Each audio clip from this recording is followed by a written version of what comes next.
How important or how much of an impact do you think, reframing the way you see or think about things, or trying to change, I guess, your self-limiting beliefs has? How much of an impact does that have on our life in either a negative or positive way, depending on how we look at certain things? Oh, I think it's everything.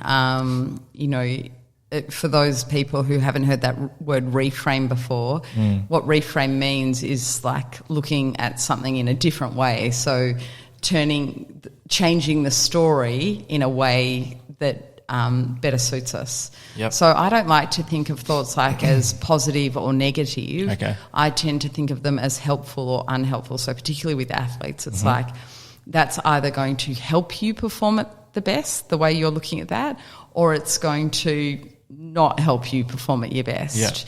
Yeah. Because a lot of athletes have thoughts that on the surface are, positive thoughts, but they're not going to help them perform. So an athlete, in a team environment might walk into a meeting and go, I played well on the weekend, so I don't really need to listen to this meeting because, I'm playing so well at the moment. It's not a negative thought, but it's not really going to help you perform at your best. Yeah. So, and it's going to limit you to the information you already know and not open you up to new information. Yeah. So we're talking about constantly taking, and it's important for the listeners to understand that our mind does not go to helpful thinking by itself. Like that's not our go-to way. Yeah. That's not our default at all. Our default is unhelpful thinking because that's what keeps us safe.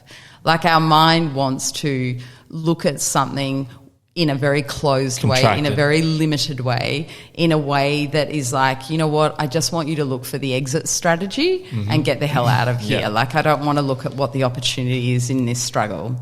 I just want to see, how you're going to get out of this struggle. Yeah.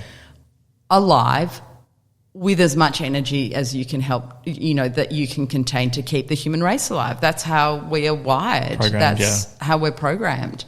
And so our go-to thinking is very unhelpful when it comes to performance. It's very helpful when it comes to survival, but not very helpful when it comes to performance, because if your performance is requiring you to take a massive risk, and that risk for an athlete might be putting their head over the ball, but that risk for a listener might be asking a out-of-the-box question in a meeting or presenting creative ideas that people might judge, or it might be, doing a presentation when you're nervous about doing a presentation. So performing at our best is quite often surrounded by enormous risk to our mind, and it wants us to look at